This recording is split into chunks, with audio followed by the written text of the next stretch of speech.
دلته ما مخکې تاسو سره خبره وکړه چې دلته زمونږ ملګري ناست دي ادیبانو د دې طرف نه به شروع کړو. لکه توجه غواړو دا ډاکټر محمد اقبال صاحب دی او یحیی الله ترکزی صاحب دی، ګل محمد بیتاب صاحب دی او کاریم شاه صاحب دی.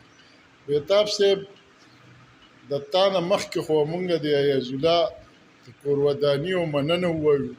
دا کتاب ته مهرباني وکړه ځان سره د دې ورکړه چې دا ملګرو داسې ونیسي چې لږ راټیټل.